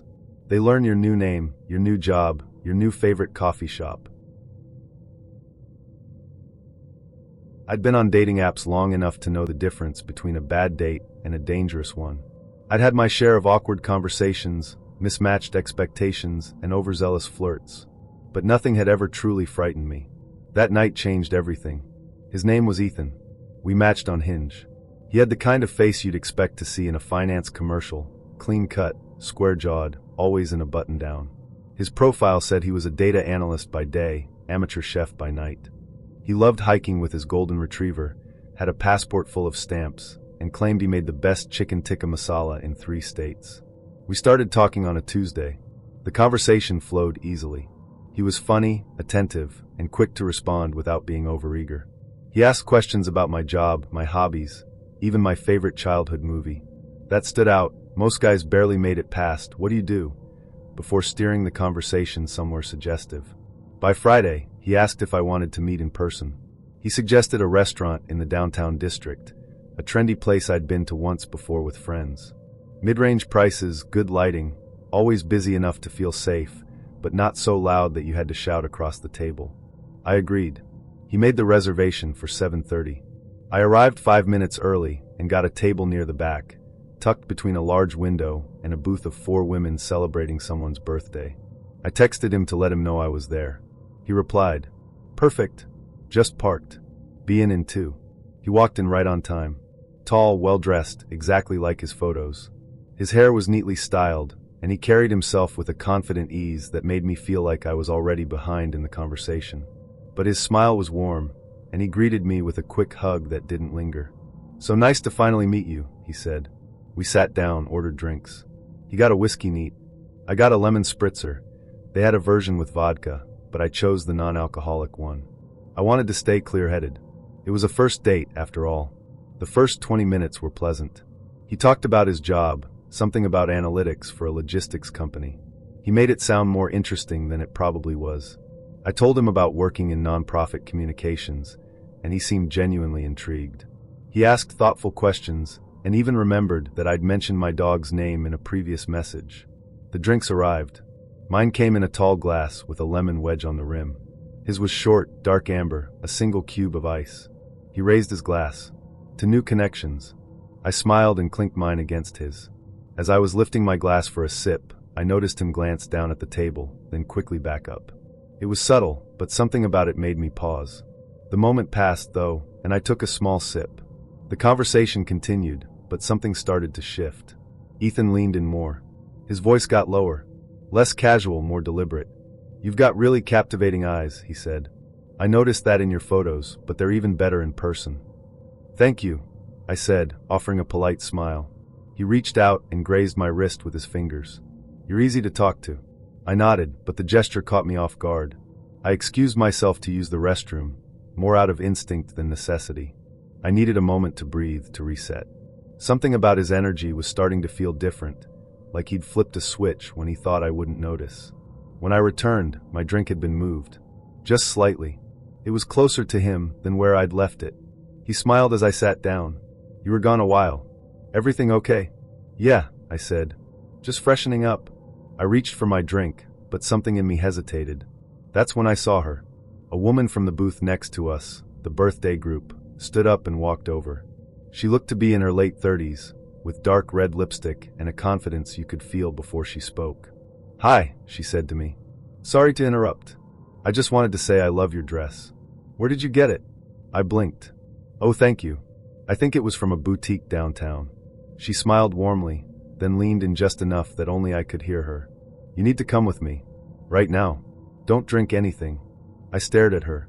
She looked me straight in the eye. "He put something in your drink when you went to the bathroom." I saw him. The blood drained from my face. I looked at Ethan. He was watching us calmly, like he was deciding how to react. "I just need to borrow her for a second," the woman said, grabbing my arm gently but firmly. She guided me away from the table before I could speak. We walked straight to the front of the restaurant. "Are you okay?" she asked. I think so," I stammered. "Are you sure?" "I watched him," she said. "He took a small vial out of his pocket and poured it into your drink." I wasn't the only one who saw it. My friend called the manager. The manager was already on the phone with the police. Within minutes, 2 officers arrived. They spoke to the woman who'd helped me, then to the staff, and eventually escorted Ethan out of the restaurant. I gave a statement. So did the woman. Her name was Carla. The officers found a small glass vial in Ethan's pocket, empty. They took the drink for testing. Later, I learned it tested positive for benzodiazepines, sedatives. Ethan was arrested for attempted drugging with intent to commit a felony. He had no prior record. No red flags. His LinkedIn was clean. His dating profile was polished. He had dozens of mutual friends with people I knew from college. He didn't fit the image most people have in their heads when they think of predators. But that's the thing about predators. They're rarely obvious. They smile.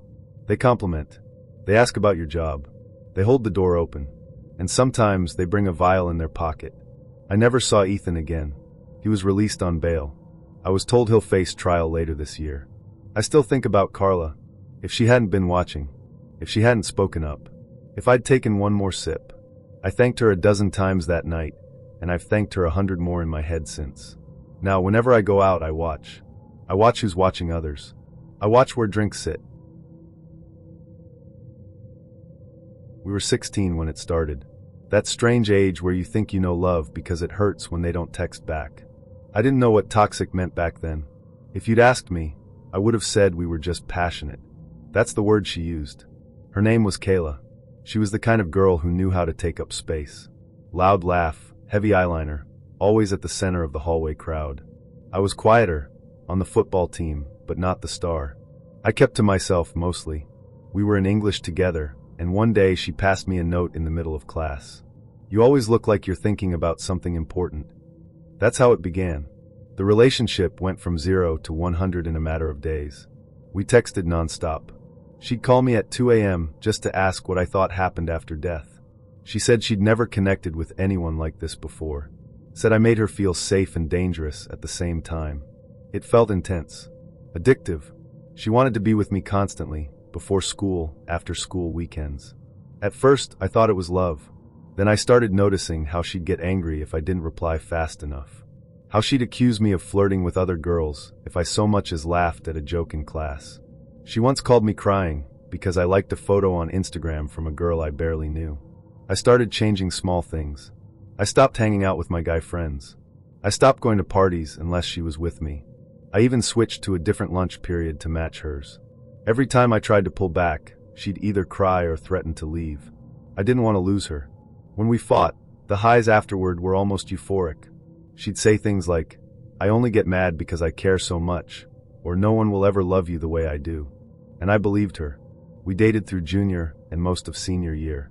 Then, just weeks before prom, she ended it. Over text. No warning. Just, "You're not the person I thought you were. I need someone stronger." I was wrecked. I didn't eat for days. I skipped practice. I even wrote her a long letter I never sent. I thought I'd done something unforgivable. She started dating someone else almost immediately. I tried to move on. College helped. I left our hometown, got into a decent school out of state, made new friends. I didn't really date again until my junior year of college, and even then, I kept people at a distance. I told myself I was just being cautious. But the truth is, I was still carrying all that weight from before. I didn't hear from Kayla for years. Then, out of nowhere, she sent me a friend request on Facebook. I stared at it for a long time before clicking accept. Curiosity, maybe. Or some stupid part of me, still hoping for closure. A few days later, she messaged me. "Hey stranger. Saw your name and couldn't resist. Hope life's been good to you." We chatted a little. She said she was working at a law office back home. Said she still thought about high school sometimes, how intense we were, how real it felt. I kept the conversation light. I wasn't interested in stirring anything up. Then she dropped the bomb. "I have to confess something. I cheated on you. More than once." She said it like it was nothing. Like we were two old friends laughing about the past. I didn't reply right away. When I finally did, I just said, "Why are you telling me this now?" She answered, "I've grown. I'm not that person anymore. I figured you should know. For your own healing." I closed the chat. I didn't respond again. It might have ended there. But fate apparently had more to say. 5 months later, I came home for the holidays. Caught up with some old friends, including my best friend from high school, Ben. We hadn't talked much in college, but we'd always been close growing up. He invited me and a few others over for drinks. His girlfriend was there. Her name was Jess. I didn't recognize her at first, but when she turned and smiled at me, I felt the floor tilt. It was Kayla. Different hair, different clothes, but the same eyes. I stood there frozen. Ben came over, arm around her shoulder, grinning. "Hey man, this is Jess. We've been dating almost 2 years now." She didn't look at me. Not once that night. I didn't say anything to Ben. What could I say? I left early and never saw either of them again. I moved back in with my parents for a while after graduation, just to save money. But also because I needed time to unpack everything. That relationship shaped me in ways I didn't understand until much later. It made me distrustful. Made me think love had to be dramatic to be real. It took therapy, and a lot of time, for me to realize how warped my sense of connection had become. I'm better now. Healthier. Wiser. But if I could go back and talk to my 16-year-old self, I'd tell him this. Love shouldn't make you feel small. It shouldn't make you erase your friends, your personality, your peace. It shouldn't come with threats or games or ultimatums. And just because someone wants you doesn't mean they know how to care for you. His name was Kyle. We matched on Snapchat's dating section, something I usually avoided. But that night I was bored scrolling, half watching a show in the background. His Bitmoji looked normal enough, baseball cap, hoodie, tired eyes.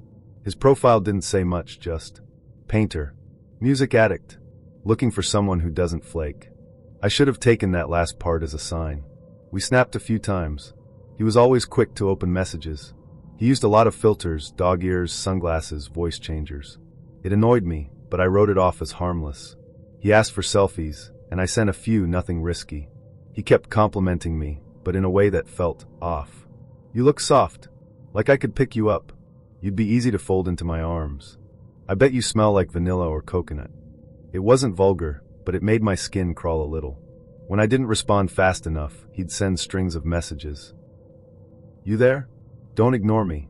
I told him I wasn't comfortable with how pushy he was, that I didn't owe him instant replies, that I wasn't interested anymore. I blocked him. That should have been it. It wasn't. The next day, I got a friend request on another platform, from a random account with no profile picture. I declined it. That night, I got a snap from a new username. F0LDU into me. Blocked. Then another. Then another. Each time, a new variation on his name. All blocked. I started locking my Snapchat settings. Made my location private. Told my close friends to keep an eye out for anything weird. I changed my profile photo and username. Then I forgot about him. For a while. 2 weeks later, I went to my best friend Jess's house for a sleepover. We'd done this since high school, movies, snacks, talking until 2 a.m. Her parents were out of town, and it was just the two of us, curled up in her basement with popcorn and face masks. Around midnight, I went upstairs to get more soda. That's when I saw it. A shadow outside the glass door. At first, I thought it was a tree. Then it moved. I froze. There was a man standing on the patio, wearing a hoodie and a mask, plain white like a blank Halloween prop. His hands were pressed to the glass. Watching. I whispered for Jess. She came up, saw him, and gasped. We turned off the lights. Crawled away from the door. Jess grabbed her dad's old baseball bat from the closet. I called 911. While we waited, we peeked again. He was still there, holding something up to the window. A phone, with Snapchat open. My profile photo. My username. A message typed out on the screen. Shouldn't have blocked me. Jess's dad got home 10 minutes later. He'd come back early from a trip. When he saw the guy on the patio, he stormed out the front door, circled around, and tackled him. Held him down until the cops arrived. It was Kyle. He had 3 phones. A knife. A set of printed photos. Screenshots from my stories, my selfies, my Bitmoji. He'd found Jess's address through a tagged location from a post I'd made weeks earlier. He never said why he wore the mask. Maybe he thought it made him unrecognizable. Maybe he thought it made him special. He was arrested that night for trespassing, stalking, and unlawful surveillance. His Snapchat accounts were reported. Deleted. His devices were seized. I gave a statement. Got a protection order. But for weeks after, I couldn't sleep. I kept staring at my phone, wondering how many times I'd shared too much. A photo of a smoothie with a cafe tag. A sunset shot from my bedroom window. The background of a mirror selfie showing my mailbox. He'd pieced it all together, one snap at a time. I used to think dating someone who lived in your building was a great idea. Built-in convenience, no commute, impromptu dinners, and the comfort of knowing they're just a stairwell away. I told myself, this is what adulthood is supposed to feel like. Efficient, cozy, and maybe even a little romantic. I met Mike during my second month living in the building. He lived in 3B, just one floor up from my place in 2A. We bumped into each other at the mailboxes. He made a joke about how the elevator always smelled like burnt popcorn. I laughed, and for some reason that moment stuck. He was charming in a laid-back, I do my own oil changes kind of way. Tall, scruffy, always in cargo shorts and band t-shirts. He worked in construction, mostly freelance contracts, and said he liked the flexibility. He had a raspy voice, like he'd smoked since puberty, and a surprisingly gentle laugh. We started with small talk, then coffee in the lobby, then beers on his balcony. The first time he kissed me, it was after helping me carry up a box of books I'd been avoiding unpacking. He leaned against my doorway and said, "You know, I've been waiting for an excuse to come inside." I laughed and let him in. From there, things moved quickly. The first few weeks of dating Mike felt like the honeymoon phase on steroids. We saw each other constantly, because how could we not? I'd hear his footsteps in the hallway and feel a little thrill, like I was in a rom-com. He'd drop by with snacks, or I'd bring over wine. We stayed up late talking, watching bad sci-fi movies, or just sitting on the floor with our backs against the couch. He told me about growing up in a small town in upstate New York. About his mom, who had passed from cancer 2 years ago. About his dad, who he hadn't spoken to in over a decade. About how he sometimes felt like the world was moving too fast, and he just needed quiet. I listened. I liked that he was open, sensitive even. But I also noticed little things I didn't quite know how to process. Like how he always kept the blinds drawn, even during the day. Or how he flinched when the microwave beeped too loud. Or how once, when a car alarm went off outside, he stood completely still for almost 2 full minutes, staring at the ceiling. I chalked it up to stress. The world is loud. He said he was recovering from a rough patch. Bad roommates, bad jobs, bad meds. I didn't pry. I wanted to believe the best. So I did. The first real red flag came one night around 2:45 a.m. I woke up to the sound of thudding music, some kind of heavy industrial metal shaking the walls. I assumed it was a party, maybe some new tenant being inconsiderate. I got up, walked into the hallway, and realized it was coming from Mike's unit. I knocked. No answer. I knocked louder. Still nothing. The door was unlocked. I pushed it open and found him sitting cross-legged on the living room floor, shirtless, eyes closed, speakers blaring. "Mike!" I shouted. He didn't respond, just kept rocking slightly back and forth. I touched his shoulder. He jolted, eyes wide, like he didn't recognize me. "What are you doing?" I asked. He blinked. "They're trying to listen," he said. "But the music drowns them out." I stared at him. "Who's trying to listen?" "The building," he whispered. "The walls. They have ears." I slowly turned off the speaker. He stood up and hugged me like I'd just brought him back to earth. "Thanks," he mumbled. "I just needed the static to stop." I didn't sleep that night. The next morning, he was back to normal. Or pretending to be. He made pancakes. Kissed my forehead. Called it a weird dream. I asked if he was okay. He said he was. That he had a lot on his mind. That sometimes the noise in his head got too loud, and he needed a way to fight it. I told him to talk to someone. A doctor. A therapist. He said he didn't trust them. "They just want to label you," he said. "Put you in a box and keep you there." I told him I was worried. He said, "Don't be. You calm me down. You're the only one who sees me." I believed him. Until the next time. It was a Tuesday when things truly turned. I was in his apartment, folding laundry on his bed, when he walked out of the bathroom holding a towel, dripping wet, and started shouting at the ceiling. "Shut up. Shut the hell up." I froze. He paced the room, yelling at the air. "Don't act like I don't know what this is. I've read the files. I know what you're doing." Then he looked at me. "You told them, didn't you?" I blinked. "What are you talking about?" "You told the landlord. Or the super. Or whoever." I saw the maintenance van outside. They're in the walls. "Mike!" He stepped closer. "You think I don't see it? The way you're always looking at the vents. The way you keep your phone face down." I backed away. "I haven't told anyone anything," I said. He stared at me for a long time. Then smiled. "Okay," he said softly. "Okay." I left 15 minutes later and cried in my car. After that, I started pulling away. I stopped answering his texts right away. I made excuses. Said I was busy. That I had family visiting. He didn't take it well. He started knocking on my door late at night. Sometimes 2-3 times in a row. He left me notes. "I know something's changed. You promised you wouldn't be like the others. You're not safe alone." One morning, I found a dead bird on my doorstep. I don't know if it was him, but I moved it with gloves and didn't ask. The night I decided to leave for good, he was screaming. Not words. Just raw, guttural sound. I called the building manager. He said, "We've had complaints before." I asked, "Why hasn't anything been done?" He sighed. "Because he pays rent on time. Because he doesn't technically violate the lease. Because no one wants to deal with it." I packed a bag. Stayed with a friend. The next day, I filed a police report. They said unless he threatened me directly, there wasn't much they could do. I ended my lease early. Paid the penalty. Didn't look back. That was a year ago. I still live in the same city, but I double-check leases now. Research tenants. Ask more questions.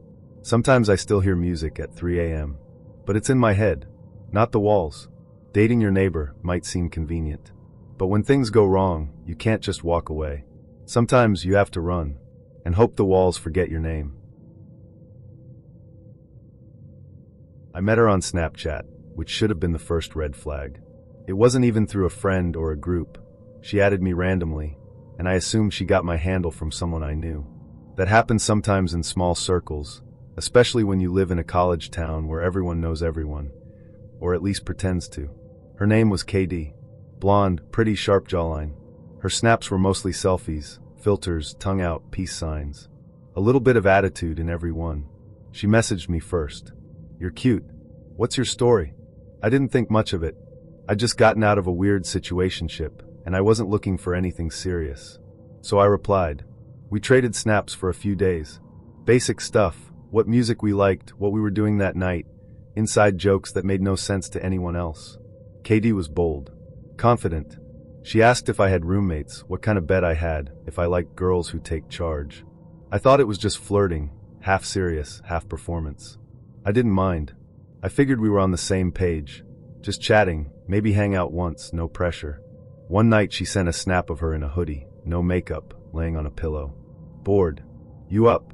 It was 11:30 p.m. I said, yeah, just watching YouTube. She replied, should I come over? I paused. Thought about it. I'd never met her in person. But she sounded normal. Her Bitmoji looked like her. Her voice memos were casual. I figured if anything felt off, I'd just keep it chill. Watch a movie. Nothing had to happen. Sure, I replied. I'm at my street. It's the first house with the blue truck in the driveway. She said she'd be over in 20 minutes. I straightened up a bit, turned on the porch light, made sure my roommates were asleep. I wasn't nervous, more curious than anything. KD showed up just after midnight. She was wearing leggings, a cropped hoodie, and white sneakers. She looked younger than I expected, maybe 19 or 20. She smelled like vanilla and something sharp underneath it, like citrus or alcohol. She didn't say much when she walked in, just looked around, smiled, and said, "So this is your place?" I nodded. "Yeah, just me and 2 roommates. They're knocked out." We sat on the couch. I put on a movie. She curled up next to me, head on my shoulder. It was quiet, comfortable even, until she started kissing me. I kissed her back, but gently. I didn't want to move too fast. I wasn't sure yet if I was into it. Something about her energy felt off. Not bad, just off. Like she was trying too hard to make something happen. She pulled back and looked at me. "You're not like other guys," she said. I smiled. "Is that a compliment? Most would have already tried to hook up." I shrugged. "I'm not most guys." She leaned in again, more aggressively this time. I let it happen for a second, then pulled back. "Hey," I said. "Let's slow down a little." Her face changed. Just a flicker. Not anger, more like confusion. "You don't want me?" she asked. "It's not that," I said. "I just like to take things at my own pace." "That cool?" She didn't answer right away. Then she stood up. "I should go," she said. I offered to walk her out. She didn't reply. Just grabbed her phone, slipped on her shoes, and left. I sent her a message the next morning. "Hey, hope you got home safe." No response. I figured that was it. I didn't expect anything more. I was wrong. 3 days later, I started getting weird snaps. Random pictures of my street taken from inside a car. One of my blue truck. Another of my mailbox. No caption. No context. I screenshotted the snaps. Then I messaged her. "Katie? Is this you?" She opened the message. Didn't reply. That night, someone knocked on my window. Not the door. The window to my bedroom. I jumped out of bed, pulled back the curtain. Nothing. The next morning, I found a footprint in the flower bed. A small one. About her size. I told myself it could have been a prank. Maybe my roommate's messing with me. I didn't bring it up. But the snaps kept coming. One showed the back of my house. Another from across the street, clearly zoomed in on my bedroom window. Then the messages started. "Why won't you talk to me? You said I was different. I know you're awake. I can see the light." I blocked her. That night, I heard laughter outside. 2 or 3 voices. I looked through the blinds, saw a car parked just beyond the streetlight, engine running. I couldn't make out the faces, but I recognized the silhouette in the passenger seat. KD. I called the non-emergency police line. Told them someone was loitering near my property. They sent a patrol car, but by the time it arrived, the car was gone. I didn't sleep. The next day, I found a note taped to my driver's side mirror. It said, "You don't get to ghost me." I showed it to the police. They told me to document everything. So I did. Every snap. Every note. Every time I heard a car idling outside at 2 a.m. Then a week later, she tried to get inside. It was 1:30 in the morning. I was half asleep on the couch when I heard the front door handle rattle. I froze. Then I heard whispering. I crept to the peephole. Katie was standing on the porch, phone in one hand, the other on the doorknob. Behind her were 2 guys, hoodies pulled up, one holding something long and metal. I didn't wait. I called 911. They left before the cops arrived, but the door had fresh scratches near the lock, like someone had tried a tool on it. The next day, I filed for a no-contact order. KD was served a week later. She tried to deny it at first, said I invited her over, said I led her on. But the screenshots and the police reports were enough to convince the judge. She was ordered to stay at least 200 feet away from me and my home. I didn't hear from her again after that. But sometimes late at night, I still check the windows. Just in case. Because what started as a few harmless snaps turned into something much darker. I grew up in a small town, not the kind with one stoplight and a single gas station, but small enough that everyone knew who your parents were and where you'd gone to school. After college, I moved back home to save money and regroup. I got a job at the local auto shop and moved into a rental behind my uncle's bar. It was quiet, predictable, too quiet sometimes, so I downloaded Tinder. I wasn't expecting much. You swipe through the same four people every week in towns like mine.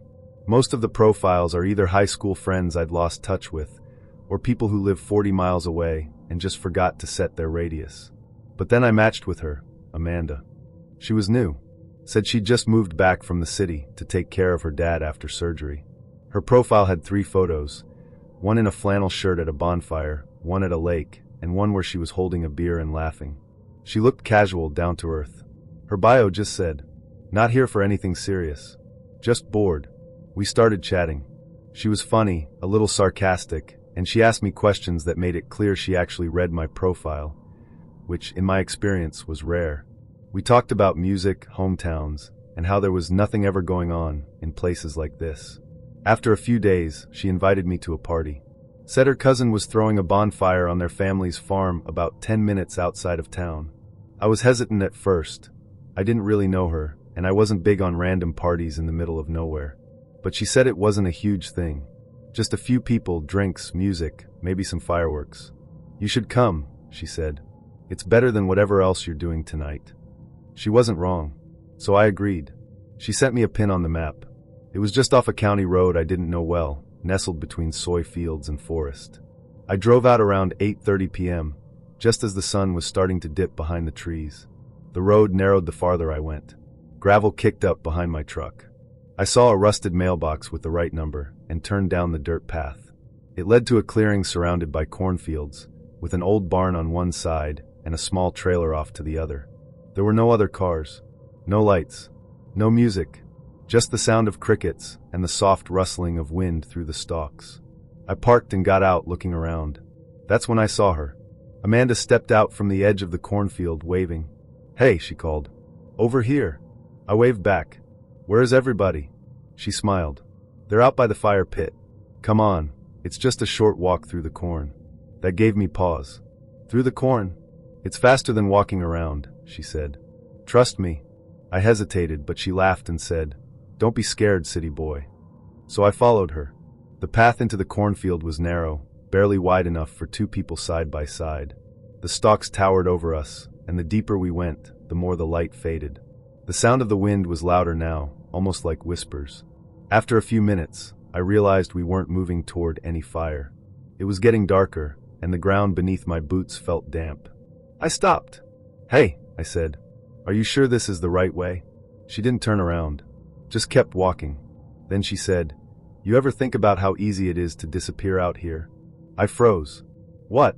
She turned slowly, smiling in a way that didn't reach her eyes. "People don't come looking in places like this," she said. "Not for a while." I started backing up. That's when I heard the rustle behind me, followed by the unmistakable sound of a shotgun being cocked. I turned. There was a guy, mid-20s, camo jacket, short buzzed hair, stepping out from between the stalks, gun in hand, pointed at the ground but angled just enough to make his message clear. "Evening," he said. I raised my hands instinctively. "What is this?" Amanda stepped closer, now completely different. Her body language had shifted, no more casual charm, no more flirty banter. She said, "You shouldn't have answered my messages." I looked back at the guy with the gun. He didn't say anything, just stood there watching. My heart pounded in my ears. "I don't know what this is," I said, trying to keep my voice steady. "But I'm leaving." "No," she said. "You're not." Then she turned to the guy and said, "You wanted to see for yourself, right?" He nodded. "Yup." She looked back at me. "This is my ex." He didn't believe I was over him, so I had to show him. I blinked. "What?" "You were just the proof," she said. "The bait." The guy raised the shotgun a little higher. "So you're the one she's been screwing around with." I took a slow breath. I didn't even know she had a boyfriend.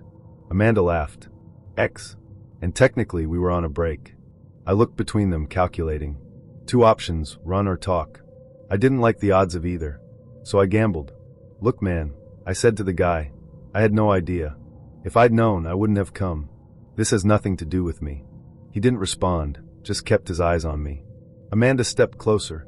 "You're lucky he's being nice," she said. "He usually isn't." I took a step back. "Okay," I said. "If this was just to prove something, fine. You made your point. I'm leaving now." I turned to go. That's when the guy raised the gun. I didn't wait. I bolted. I tore through the corn, stumbling and crashing into stalks. I heard shouting behind me, but I didn't look back. I just kept running, branches slapping my face, dirt flying underfoot. I burst out onto the gravel path, heart hammering, and sprinted to my truck. Got in, locked the doors, started the engine with shaking hands. Headlights on. Reverse. Then drive. I didn't stop until I reached the main road. I pulled into a gas station and called the sheriff. They took it seriously. Turns out I wasn't the first. Amanda, real name Marissa, had pulled something similar before. Lured guys out to isolated places, used them to manipulate or intimidate her ex-boyfriend. No one had ever reported it, until me. They arrested both of them a week later. Unlawful restraint. Brandishing a weapon. Criminal conspiracy. They both pled out. I gave a statement. Then I deleted every dating app one had. I still don't know what would have happened if I hadn't run. If the guy had pulled the trigger. If Amanda had decided to take things further. I matched with her the second week of my freshman year. I just moved into the dorm, still figuring out my schedule and where the decent food spots were. Everything felt new and chaotic. Tinder was just something to pass the time between classes, half boredom, half curiosity. Her name was Riley. Blonde, hazel eyes, soft smile. All her photos looked like they were taken in natural light. No heavy filters, no duck lips, no mirror selfies. Her bio said, "Film major. I like late night walks and hate small talk." I messaged her first. We hit it off right away. She was quick-witted, sarcastic, and loved horror movies. She told me she'd been watching Hitchcock films since she was 8 and still cried during the ending of The Sixth Sense, even though she knew the twist. After a few days of chatting, we agreed to meet. We picked a campus cafe, neutral, low stakes. She showed up in a faded band tee and ripped jeans, carrying a sketchbook. She looked like her photos, but even more expressive in person. Her eyes darted around constantly, like she was always scanning people and cataloging the room. We talked for over an hour. She asked a lot of questions, really specific ones. Wanted to know what building I lived in, what my major was, where I was from, how often I went home, whether I stayed on campus during holidays. At the time, I chalked it up to her being curious. Before we parted ways, she asked if I wanted to hang out again soon. I said sure. We met up a few more times that month. Mostly casual hangouts, late-night coffee runs, sketching in the quad, watching movies on my laptop in the common room. She never made a move, and I didn't either. I wasn't looking for anything serious, and I figured we were just becoming friends. Then one night, she kissed me. I didn't pull away, but I also didn't lean into it. I told her I liked spending time with her, but I wasn't sure I was ready for anything more. She looked at me for a long time and said, "Okay, I can wait." That should have been the end of it, but it wasn't. She started showing up more often. I'd leave my dorm in the morning and find her waiting outside, claiming she just happened to be in the area. She'd text me constantly. "Where are you? Who are you with? Why didn't you tell me you were going to the library?" I stopped replying as often. She didn't take it well. She'd send long messages about how I was pulling away and playing games. Then she'd double back and apologize, saying she was just scared of losing me. I told her I needed space. That's when things got weird. She started emailing me from different addresses, sending long, dramatic paragraphs about how she felt our souls were stitched together and how I was trying to cut the thread. Then she started following me. I'd see her across the quad while I was walking to class. Once, I spotted her in the reflection of a library window, standing behind a tree watching me. I confronted her. She said I was imagining things, that I was being paranoid, that I was too logical to understand love. I blocked her on everything. I thought that would be the end of it. It wasn't. A few weeks later, I got a message through my campus email, an address I hadn't given her. "I miss you. I'm transferring." At first, I didn't believe it. I thought she was bluffing. Then second semester, she showed up in one of my general ed classes. She sat 2 rows behind me. I went to the professor and asked if she could be moved. He looked at me like I was being dramatic, said he couldn't change seating based on personal tensions. I switched sections. She found out, started showing up outside my new classes. Left notes in my mailbox. Slipped drawings under my door. Distorted portraits of me with wide, haunted eyes. I reported her to student services. They said they couldn't do anything unless she made a direct threat. Then came the night of the attack. It was late, sometime after midnight. I'd just gotten back from a study session and was walking up the stairs to my dorm when I heard footsteps behind me. I turned. She was there. No expression. Just holding something in her hand. It was a knife. She didn't say anything. Just raised it. I instinctively grabbed her wrist, pushed her back, and ran into the hallway, screaming for help. My RA heard me. So did a few guys from the third floor. They tackled her and held her down until campus police arrived. She was arrested on the spot. The knife was a box cutter, small but sharp. She'd brought it with her from her old dorm. She told the officers she wasn't trying to hurt me, just trying to make me feel what she felt. She was charged with aggravated assault and stalking. Eventually, she was transferred to a psychiatric facility. I dropped the class we'd shared and moved to a different dorm. For weeks, I couldn't sleep. I'd wake up to imaginary footsteps in the hallway. I started checking every shadow, every corner. I stopped going anywhere without headphones or a hoodie. I didn't date again for over a year. Every time someone asked me a question that felt too personal, I pulled back. Every time someone smiled too hard or lingered too long, I wondered what they were hiding. People say college is about freedom, but for me, freshman year became a lesson in boundaries, in how quickly someone can rewrite your life once you let them in, and how no matter how careful you are, some nightmares don't knock first. They just find a way in.